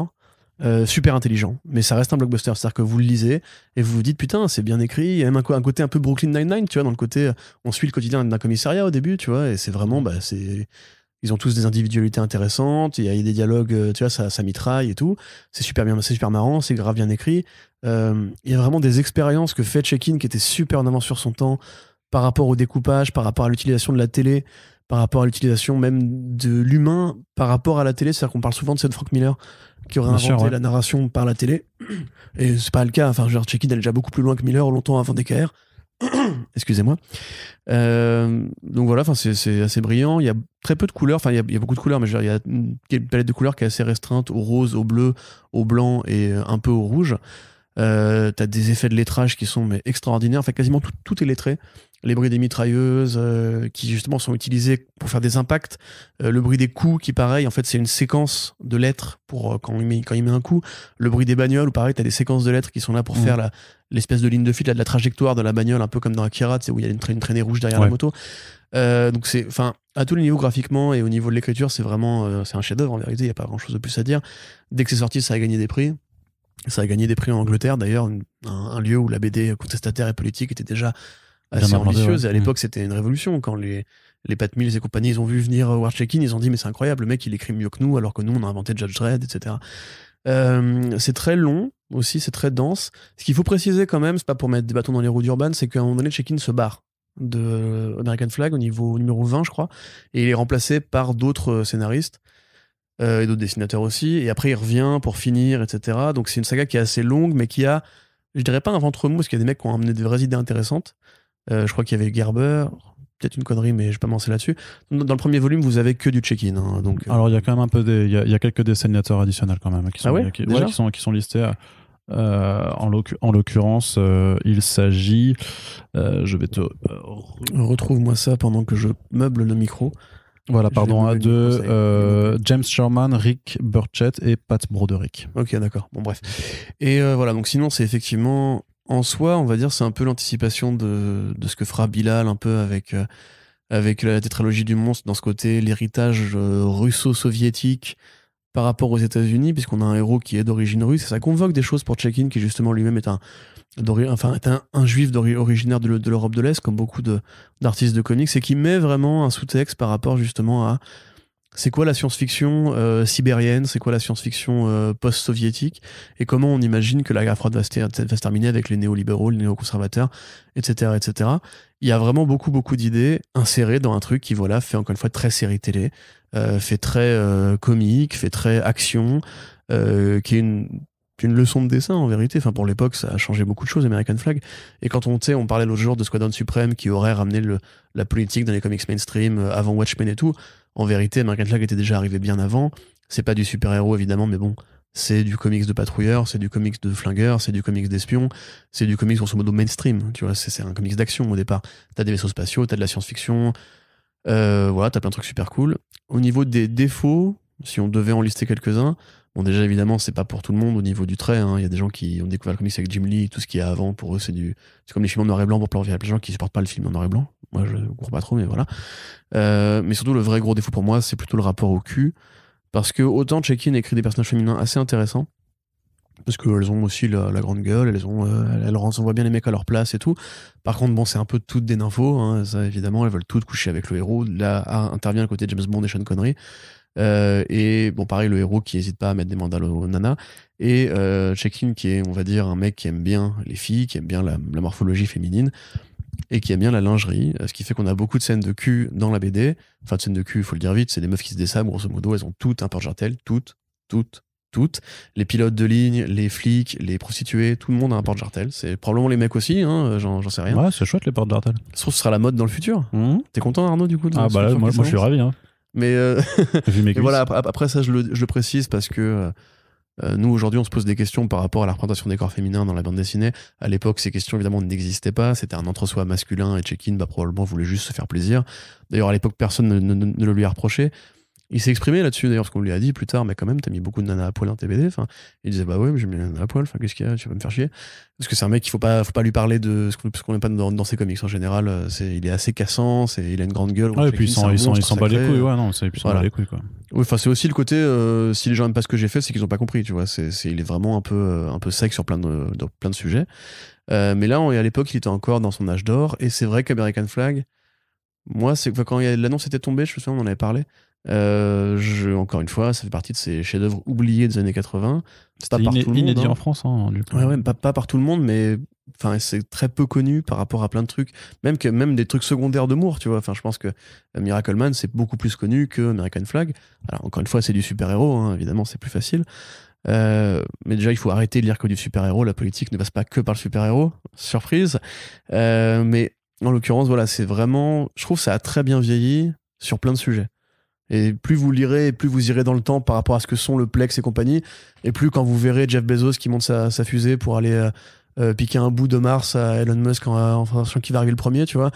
Ouais, il y a des trucs que tu peux te dire, effectivement, peut-être que dans le futur, ça va vraiment se passer comme ça.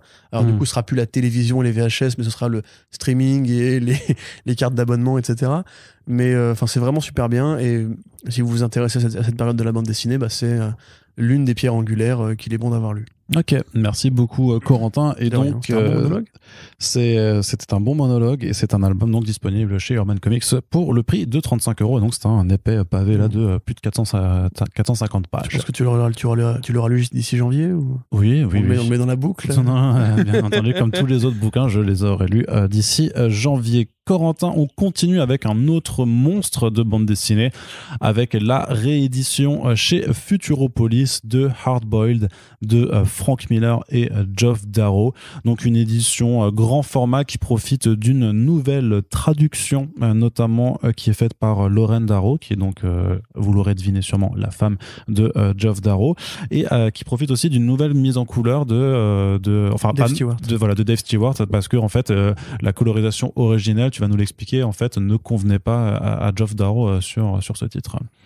Oui, tu veux peut-être présenter ou grosso modo, on est dans c'est un titre donc dans un futur très aussi un petit peu cyberpunk pour le coup, et très très dystopique, dans lequel on suit un monsieur qui s'appelle Carl Seltz, qui est en fait un enquêteur en assurance, et qui en fait s'occupe d'enquêter, enfin de récupérer aussi des sommes d'argent, mais on va dire avec une méthode très très très forte, puisque ça se poursuit en bagnole, ça tire, ça se casse sur la gueule, et on s'aperçoit au final que le mec ressort de ses missions à chaque fois très très très amoché, genre vraiment très très très amoché, puis en fait il est repris par une compagnie qui va s'occuper de le réparer, et on se rend compte au final que la vie de ce monsieur n'est vraisemblablement pas ce qu'elle semble être. Donc c'est que 3 numéros, donc ça va très très très très vite.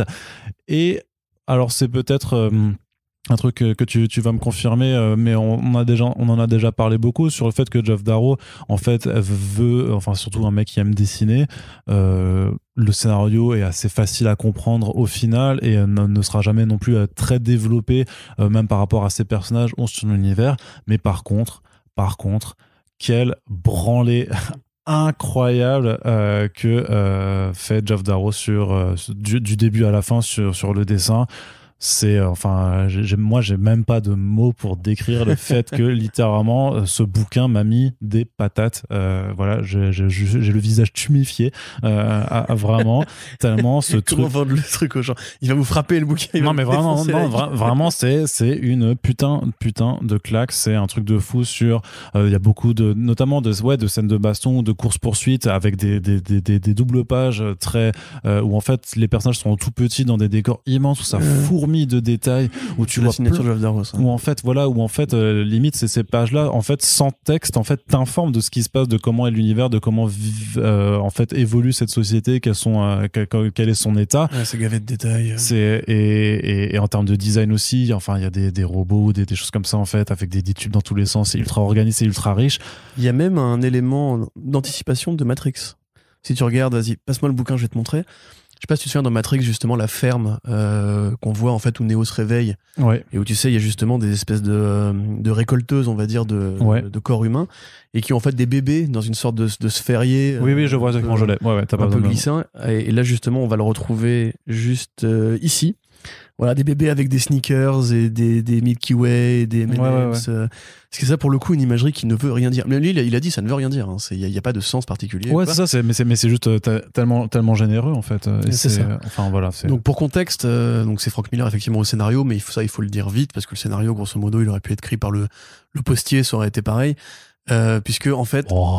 Non, mais je vais expliquer. Un bon postier, quand même. En fait, donc voilà, Geoff Darrow qui rencontre Frank Miller par l'intermédiaire de Moebius, parce que, comme beaucoup de gens, Geoff Darrow est un des héritiers du grand Jean Giraud, et un homme de grand talent au demeurant, qui a travaillé sur des dessins animés chez Hanna-Barbera, qui avait fait un tout petit peu de bande dessinée aux humanoïdes associés avec le personnage de Bourbon Fred, qui deviendra plus tard le Shaolin Cowboy, ouais. Et qui dit lui-même c'est le même personnage, il n'y a pas de réinvention, il n'y a pas de reboot, c'est le même personnage, point. Et déjà à l'époque, il y avait une espèce de générosité dans le trait, des détails partout, les personnages qui sont habillés avec des pendentifs, avec des montres partout, etc. C'est un mec qui aime bien en foot partout. Dans ce côté-là, il est vraiment punk au premier sens du terme, c'est-à-dire que c'est un riff de guitare, en fait, ce qu'il fait, c'est qu'il n'est pas accordé, mais quand tu l'écoutes, c'est majestueux, t'as envie de danser, t'as envie de t'énergiser et tout. Et Miller lui a dit, vas-y, viens, je te fais un scénario. Et à l'époque, Miller était vraiment dans sa période polar, hein, c'était avant Sin City. Donc il a écrit un polar, en fait, a priori pas forcément futuriste, hein, et Darrow justement dessinait, mais ne lui montrait pas les planches. Et en fait, il lui a montré au bout de quelques semaines ce qu'il avait dessiné. Il avait commencé à dessiner un bout du premier numéro. Et en fait, ça correspondait pas du tout au scénario. Parce qu'il a dit, mais attends, pourquoi est-ce qu'il est pas... Non, normalement, il prend pas une bagnole dans la gueule. Il disait, ouais, mais si, là, il en prend une balle dans la gueule et il traverse et il fait, mais c'est débile, c'est un humain et tout. Il fait, je sais pas si c'est un humain, moi, je suis pas forcément d'accord. Et en fait, si tu veux, pour Darrow, c'était logique parce que c'était un fan de cinéma hongkongais. Tu vois, comme dans The Night Comes For Us, lui, il dit, en fait, dans des cinémas hongkongais, si un mec te pas coupé la tête, tu peux prendre 26 balles dans la poitrine, tu continues à marcher, il y a pas de souci, et tu peux continuer, etc. Donc il avait commencé à écrire cette espèce de côté un peu héros immortel à la hongkongaise, mais comme il l'a écrit avec des personnages, des traits humains et très blancs, en fait, très caucasiens, et que Miller comprenait pas le délire, en fait, il a dit bon, je vais réécrire. Et en fait, il a pris son script, il a arraché des pages. Et du coup, il y a plein de trucs qu'on verra jamais. Hein. Il a tout gommé et il a écrit, bon alors là il dit là, là il dit là, là il dit là, et là en fait lui c'est ça et ça, ça. Et voilà, et du coup le script a diminué de moitié, grosso modo. Et en fait il a dit à Darrow, amuse-toi. Et Darrow c'est un mec qui justement, comme tu dis, c'est plus un dessinateur, c'est pas un mec qui a une conception très profonde de l'écriture, entre guillemets, académique. C'est-à-dire que lui, il y a du sens dans ce qu'il fait. Il y a beaucoup de sens dans Hardball, d'ailleurs, par rapport à la consommation, par rapport à notre rapport aux marques. Il y a tout un tas de dommages qui sont rendus même à sa propre carrière. Et si vous regardez bien, vous verrez des hommages aux Simpsons. Vous avez une Lisa qui est dessinée. Vous avez un Fred Pierre à Feu qui est dessiné 2 fois. C'est gavé de détails. Hein. C'est presque du Où est Charlie après sur certaines planches, en fait. Complètement. Vous allez dans un moment donné, il y a une scène dans un supermarché où les gens vont acheter des gros fruits et légumes qui sont de la taille d'un grand oreiller. Vous avez un énorme cornichon, vous avez une énorme tomate, etc. C'est pas expliqué, on sait pas ce que c'est. On imagine que c'est un truc par rapport à la bouffe transgénique qui était un peu un des débats de l'époque. Et quelque part, c'est ce que je disais, c'est que ça te raconte le monde, en fait. Oui, ça te dépeint vraiment le monde. Dans les premières cases, t'as une sorte de partouze aussi au milieu d'une scène où des gens regardent, tu vois. Et lui, il disait que c'était une sorte de propos sur la façon dont les puissants nous regardent baiser et tout. Enfin, tu vois, et tout est comme ça, en fait. C'est-à-dire que c'est que du suggéré. Donc, il y a vraiment du sens. Par contre, en termes de dialogue, voilà, je crois que le héros, il doit avoir une quinzaine de répliques dans la BD, vraiment. Et en plus, t'as un côté Miller qui se parodie lui-même, puisque dans Sin City, justement, ou même dans DKR, souvent, le héros pense. Tu vois, c'est un truc de Miller, de la narration avec la case de pensée, etc.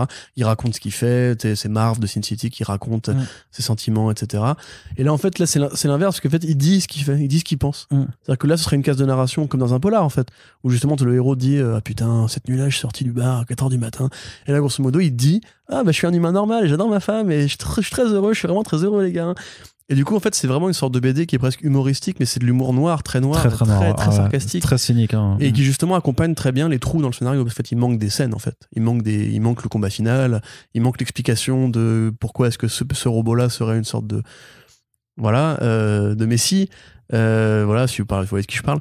Mais voilà, il y a plein de trucs comme ça. Et en fait, Darrow, ce qu'il voulait, c'est comme toutes les BD de Darrow, c'est une longue scène d'action. C'est-à-dire que Darrow, c'est un storyboarder, en fait. C'est pas vraiment, il fait pas de la BD pour raconter une histoire, il fait de la BD pour dessiner des belles bastons. Et si vous regardez Shaolin Cowboy, c'est quoi? Sinon, des belles bastons qui ne s'arrêtent jamais. Elles s'arrêtent jamais. Et toujours dans la démesure, et cette démesure, tu la retrouves un premier vilain, complètement. Il y a un gros monstre qui arrive derrière, et tu vas combattre le gros monstre, puis tu rentres dans le cœur du gros monstre. Quand t'as le cortège de flics qui arrive, et tu fais, oh non, il y a les flics qui arrivent, et tu vois le truc, t'as un immense tank qui t'apparaît en plein milieu, et qui donne du coup un tout autre sens à la scène de course-poursuite, voilà, sur des autoroutes où il y a tellement de bagnoles partout qu'en fait, de toute façon, ça explose de partout, les détails, enfin, c'est vraiment, c'est une dinguerie. C'est un jeu par rapport à l'échelle de plan, en fait. Ouais, c'est ça, ouais. C'est souvent un combat d'un petit truc contre un gros truc, tu vois, justement, qui est quelque chose qui amuse beaucoup. C'était comme dans Shaolin Cowboy, dans le premier tome, quand t'as littéralement la caméra dézoome et que tu t'aperçois qu'en fait, ils sont en train de se battre sur, en fait, le dos d'une espèce d'iguane géant, machin, là.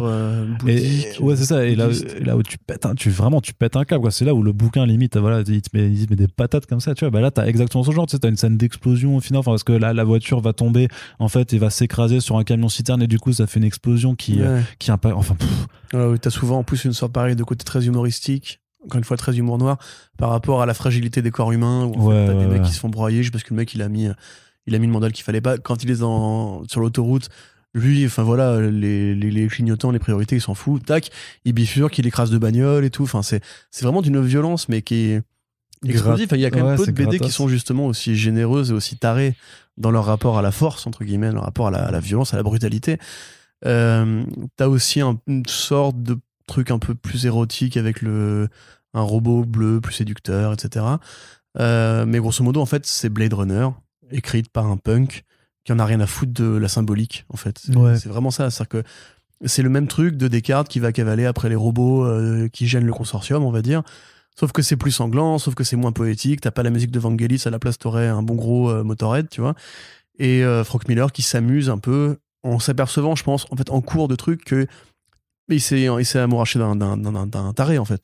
C'est-à-dire que Frank Miller, à la fin, je pense que même lui, quand il écrit les dialogues, il écrit juste, en gros, bon, bah, de toute façon, même quoi que j'écrive, il va en faire son truc. Donc, à la fin, on s'en fiche. Moi, je vais juste faire en sorte qu'il y ait une sorte de conclusion à l'arc scénaristique qui permet de donner un sens plus naturel à tout ça. Et voilà, donc par rapport à la couleur, effectivement. Juste un petit point là-dessus. De Dave Stewart. Alors, quand la série est sortie, il faut savoir deux choses. C'est que déjà, la série est sortie en un an. C'est 3 numéros en un an. Ça a mis très longtemps à se faire. Ça a gagné évidemment les Eisner Awards de meilleur duo auteur-dessinateur. On pourrait se poser la question de pourquoi pas juste dessinateur d'ailleurs. Ouais. Mais quand ils ont fait la BD, en fait, à l'époque, Darrow avait travaillé donc avec les Humanoïdes Associés et avec la nièce de Hergé qu'il avait fait rentrer au sein des studios Hergé, donc qui étaient des studios de colorisation qui font pas que les BD de Moulinsart, et avec un artiste qui s'appelait Claude Legris. Donc il travaillait en France, lui. A priori, Darrow à ce moment-là était encore aux États-Unis. Et quand la nièce de Hergé est revenue avec les couleurs sous le bras, elle lui a montré, et Darrow n'aimait pas en fait ce qu'il y avait de fait, parce que c'était trop métal hurlant, c'était trop Moebius, c'était trop bleu, trop rouge, il y avait vraiment des aplats de couleurs qui, selon lui, en fait, gâchaient les détails qu'il mettait dans ses cases. Et effectivement, quand on voit la colo de Dave Stewart, on peut voir ce qu'il voulait dire par là, parce que quand on compare les deux, alors moi je préfère la première, effectivement, parce que justement j'adore ces couleurs très humanoïdes associées, mais on voit effectivement que c'est pas exactement le rendu que lui voulait mettre. Sauf que Darrow, c'est pas un enfoiré, à l'époque c'était de la couleur directe. Je vous expliquerai un jour dans un podcast ce qu'est la couleur directe, mais en fait tu peux pas juste la modifier par ordinateur. Allez, si ça avait été Steve Olive ou un mec qui justement travaillait déjà sur ordi ou chez Malibu ou quoi, il aurait pu probablement l'éditer, mais là il a dit bah non, ça c'est colorisé tel quel, je vais pas lui demander de refaire les 40 pages du premier numéro. Et on voit que la couleur évolue au fur et à mesure du tome pour se rapprocher, enfin de la première colo, pour se rapprocher de ce que Darrow voulait faire en fait, parce qu'il y a plus de rangées dans le numéro 2. Donc on sent que Darrow a pu avoir le gris au téléphone et lui dire fais-moi plutôt ça s'il te plaît, parce que là dans le premier numéro c'était n'importe quoi et tout. Mais après il fallait quand même rester cohérent avec le premier numéro, enfin voilà. Donc au final la première colorisation qui a été celle qu'on a connue jusqu'ici, qui avait été rééditée chez Delcourt en 2012, avec une édition d'un format assez comparable à celle de Futuropolis, va devenir un objet rare maintenant, et je l'ai. Et celle de Futuro en fait naît d'un truc tout bête, c'est que entre-temps, Darrow a rencontré Dave Stewart, qui avait colorisé la deuxième ou la troisième série de Shaolin Cowboy, je crois, et il a dit c'est exactement ça que je voulais, c'est exactement ces couleurs-là que je voulais depuis le début. Donc maintenant, si j'ai l'occasion de retravailler avec lui, je le referai. Et peu de temps avant de faire la réédition de Hardboiled aux États-Unis, Dark Horse avait fait la réédition de Big Guy and Rusty, qui est l'autre projet de Geoff Darrow et Frank Miller, en changeant la colo. Darrow était très content et donc il a dit bah vas-y viens on fait pareil pour Hardboiled. Et là effectivement il y a alors la scène la plus connue c'est celle du Jésus de fer, on va dire, celle du Jésus métallique, qui pour le coup a vraiment un rendu qui n'a rien à voir. Dans la première colorisation c'est vraiment du métal hurlant, c'est vraiment du Moebius dans le texte, c'est-à-dire que c'est le bleu Moebius. Là en l'occurrence si on regarde bien c'est vraiment très industriel, on dirait une usine de bagnole. Et le truc qui change tout, c'est. Moi, je kiffe, hein, franchement. Il y a un panneau. Non, moi aussi, je kiffe. C'est juste que j'ai connu, en fait, la première version. Toi, tu découvres justement Hardboiled d'aujourd'hui. Moi, je l'ai connu quand j'avais 15 ans, grosso modo. Et à l'époque, c'était pour moi déjà une BD culte, en fait. Mais effectivement, quand on voit, par exemple, là, j'ai la scène avec l'espèce de parodie de Tintin. Tu sais, le milliardaire beaucoup plus qu'obèse, en fait. Là, on est au-dessus de l'obésité. Hein. C'est vraiment un truc assez énervé avec le de Sirène, là. Le niveau justement de détail que met Dave Stewart sur les couleurs des machines, tu vois, là on voit bien tout, le logo de la machine qui est doré, les canettes de Coca, les canettes de 7-Up qui sont justement faites par rapport au vrai colo de ces trucs là ne sont pas dans la colo originale de Le Gris, donc ça change effectivement beaucoup de choses. On se rend compte aussi que cette colo là permet de mettre plus en avant les détails dans l'arrière-plan, là où le Gris faisait plus des aplats justement de bleu, encore une fois vraiment à la métal hurlant, hein. Là voilà effectivement cette couleur cette scène là tu vois elle est juste au rouge dans le gris, tu vois il y a pas tous les détails qu'on voit ici avec l'espèce de Volkswagen de logo Volkswagen sur un appareil de médecine, etc. Donc effectivement si vous voulez la version de l'artiste c'est vraiment cette version là qu'il faut prendre. De toute façon voilà c'est pareil, la poche d'urine qui n'est pas du tout faite comme ça dans la colo de Le Gris, et cette scène là précisément avec cette espèce de quadrillage rouge et jaune qui fait très justement usine de bagnole, qui là t'as juste une nuance de bleu, une nuance de rouge et on voit à peine les scientifiques autour en fait. Ouais d'accord. Donc pour moi c'est deux trucs qui sont complémentaires. J'ai probablement fait prendre la Futuropolis aussi parce que j'ai envie d'avoir les deux et de donner de l'argent à Geoff Darrow. Mais pour moi, juste pour conclure, enfin pour résumer on va dire, c'est vraiment un chef-d'œuvre en fait, à tous les niveaux, parce que je trouve que c'est vraiment en fait le meilleur résumé que je pourrais faire d'une BD punk, une BD qui raconte un truc, qui a un vrai fond, un vrai scénario, des bonnes influences, qui est un héritier de Moebius dans ce qu'elle raconte, hein. C'est vraiment justement ce qu'avait commencé à faire Moebius dès qu'il a commencé à travailler avec Jodorowsky sur la science-fiction un petit peu plus grinçante, on va dire, parce que Moebius a fait beaucoup de trucs très grinçants chez Metal Hurlant. C'est très ouvertement la seule suite à Blade Runner que j'accepte entre guillemets dans la BD américaine. Je dis bien américaine parce qu'aux États-Unis, enfin au Japon, il y a beaucoup d'autres trucs qui ont été faits là-dessus. C'est du Frank Miller qui s'écoute écrire et qui, pour une fois, met son ego de côté pour se mettre au service de son dessinateur et pas l'inverse. Ce qu'il n'a pas réussi à refaire depuis, je trouve. Et puis, comme tu l'as dit, toi, tu l'as découvert là, maintenant, t'as 31 ans, tu vois, moi, je l'ai découvert à 15 ans. Et on a ressenti les mêmes choses, tu vois. C'est-à-dire que vraiment, t'as l'impression d'avoir jamais vu un truc aussi débilement, absurdement généreux et violent. Je sais d'ailleurs que sur comicsblog.fr il y avait un article qui avait été écrit qui était on vous conseille de la musique pour lire des BD. Je crois que c'était Sullivan qui avait écrit à l'époque justement par rapport à Hardboiled, il avait mis du Pantera, enfin un truc vraiment du métal super violent en disant il y a que ça qui peut accompagner une telle tarte de violence dans la gueule en fait. Et je suis assez d'accord parce que Darrow c'est un mec qui est très rare en plus, à part Shaolin Cowboy, Bourbon Threat et Hardboiled il y a Big Guy et c'est tout. En gros sa bibliographie c'est 4 séries on va dire. Donc il est important de soutenir quand ces séries-là sortent en France parce que c'est un auteur qui est très précieux et très très rare. Ouais, donc voilà, donc c'est chez Futuropolis cette nouvelle édition, donc ça coûte 24€ et voilà, ce sera 24€. Vous avez dépensé beaucoup d'argent. Très très bien investi. Non, mais on vous a prévenu, hein, je veux dire, c'est vraiment là tout, il y a tout qui est vraiment à prendre. Donc après faites vos choix en fonction de vos affinités et tout ça, mais voilà, vous ne serez, je suis prêt à mettre ma main à couper jamais déçu par voilà tous les albums que l'on chronique dans cette émission. Et on termine avec aussi une autre petite friandise vraiment très très sympathique du côté de Delcourt, c'est Safran Chou, donc le spin-off de la série initiale Tony Chou, donc où c'est Chou détective cannibale, je crois en VF qu'elle s'appelait. Donc c'est une série en 12 tomes à la base. Donc Corentin vous a souvent fait le pitch assez génial d'un monde en fait dans lequel il y a eu une pandémie mondiale causée par une grippe aviaire et que du coup le poulet a été interdit à la vente et que en fait c'est devenu un objet de contrebande tout simplement, et que dans la série initiale on suivait un monsieur, donc Tony Chou, qui en fait est capable de récupérer les souvenirs de tout ce qu'il mange, et donc étant policier en fait, souvent pour résoudre des enquêtes il va se retrouver à manger des morceaux de cadavres tout simplement. Et donc, entre autres, il y a plein d'autres trucs. La merde humaine aussi. Voilà, dégueulasse, vraiment. Voilà.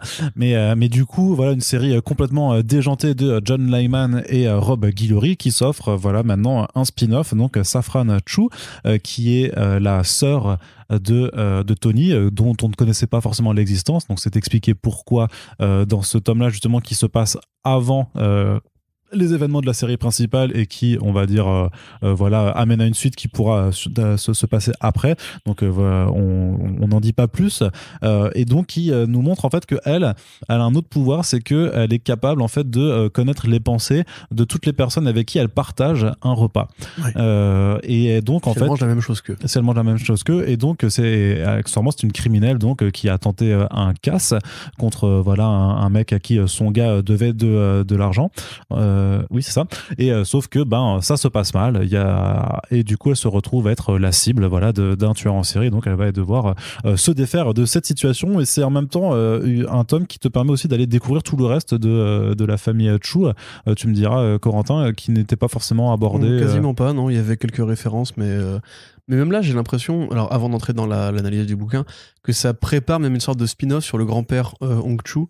Parce qui sera dans le deuxième, dans la suite, en fait, je pense. Ok, d'accord. Parce qu'il y a un prologue, en fait, qui est fait sur lui. En fait, on t'explique que c'est peut-être de lui que viennent tous ces pouvoirs. En fait, toute la famille Chou a des pouvoirs liés à la bouffe. C'est ça, ouais. Et que lui, en fait, c'est un être qui a plus de 100 ans, enfin, qui a plus d'un siècle, et qui a été aussi apparemment Joe Pesci dans Les Affranchis, parce qu'il y a vraiment une référence qui est géniale aux Affranchis. Et donc effectivement, ils ont tous des pouvoirs, et elle a une sœur jumelle, Sagechu, ou Sage Chu, je sais pas comment il faut le dire.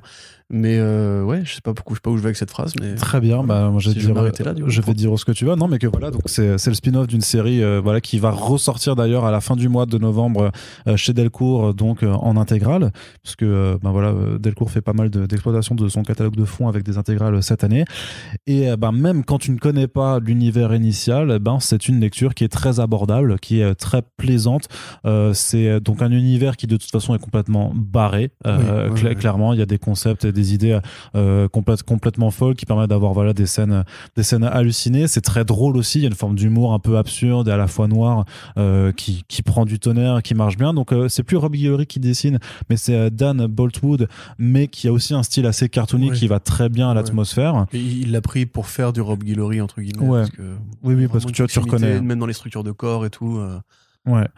Et donc voilà, enfin pour moi vraiment une très bonne découverte de cet univers, donc par le spin-off, mais moi qui va clairement m'inciter, et je l'avais déjà dit de toute façon dans d'autres podcasts, que j'allais profiter de l'intégrale pour me mettre à cette série là. Aussi très bonne caractérisation, Safran elle est super marrante en fait, la façon dont les liens sont montrés avec tout le reste de la famille, ils sont tous plus tarés les uns que les autres. Enfin c'est vraiment une très très très bonne découverte de mon côté. Ouais, carrément. Moi c'est vrai que je suis un passionné de l'univers de Chou, parce que je trouve qu'il n'y a pas grand chose qui ressemble à Chou en fait.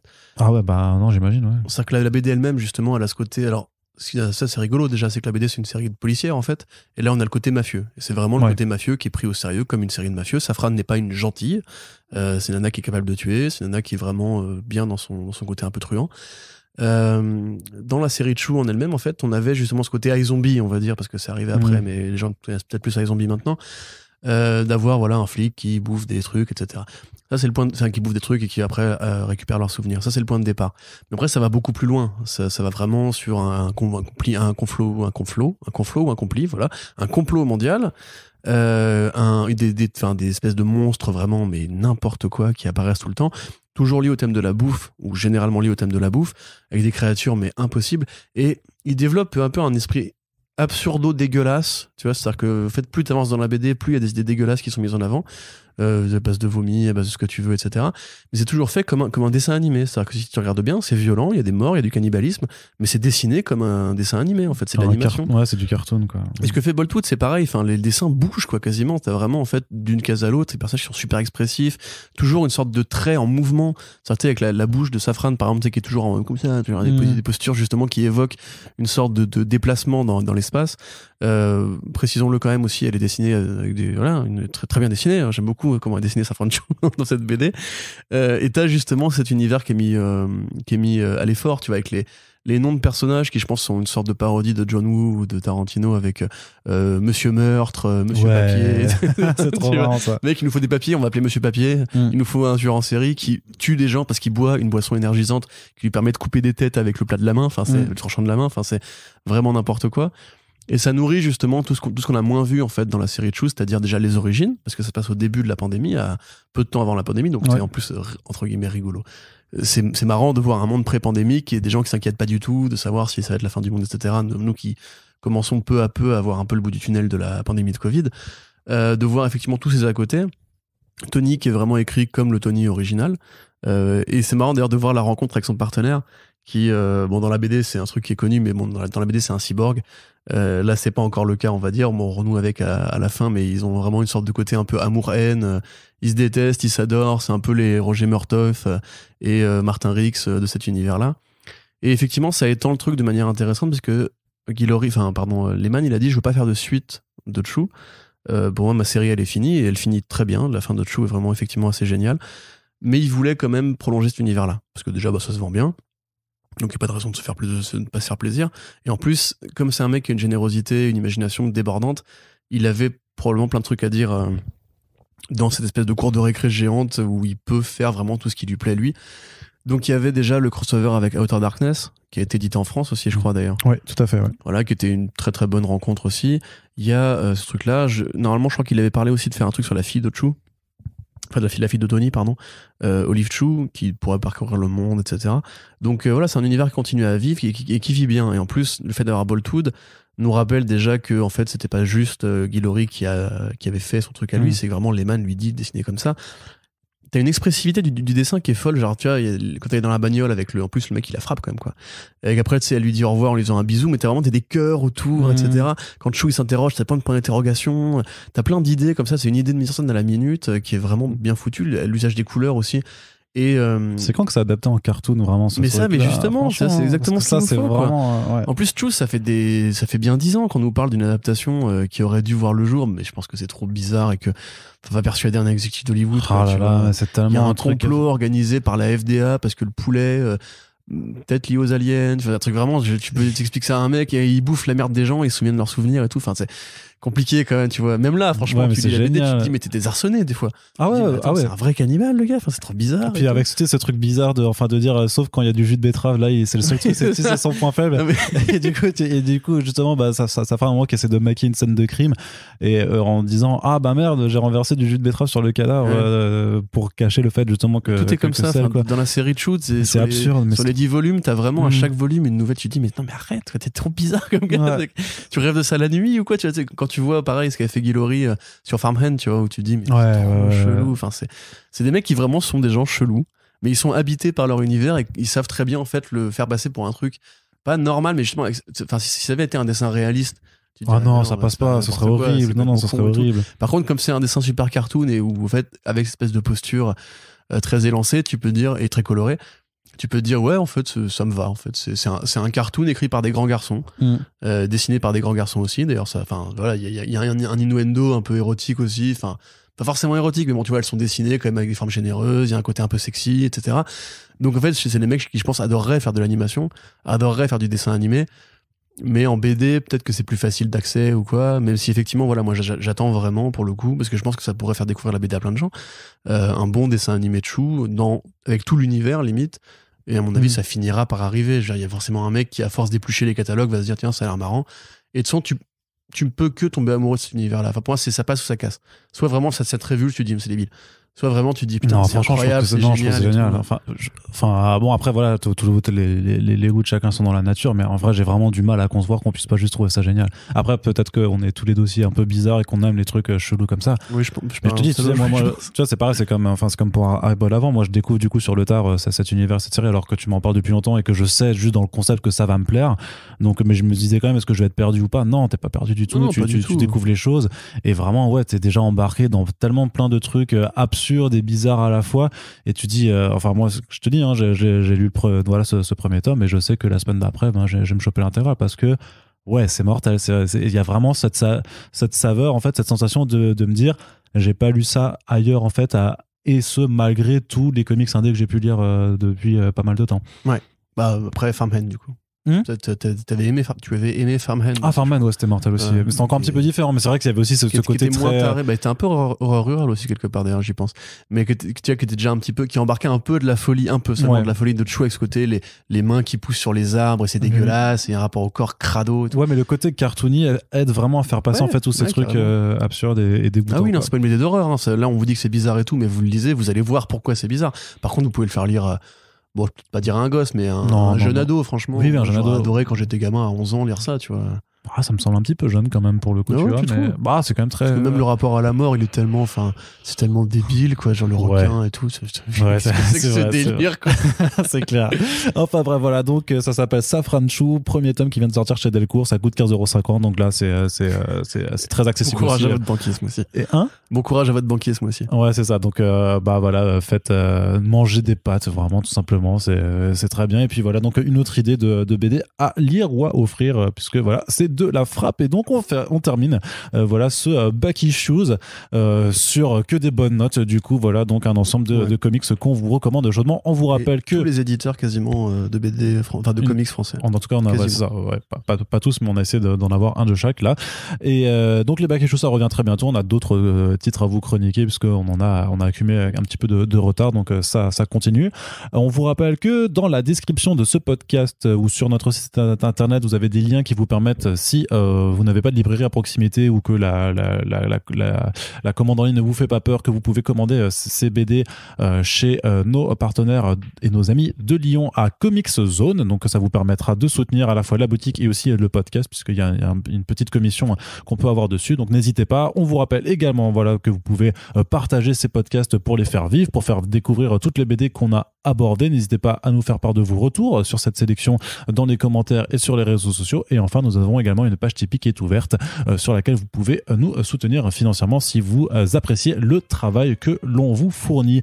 Sur ce, merci de nous avoir écoutés et à très bientôt pour le prochain podcast. Salut! Salut!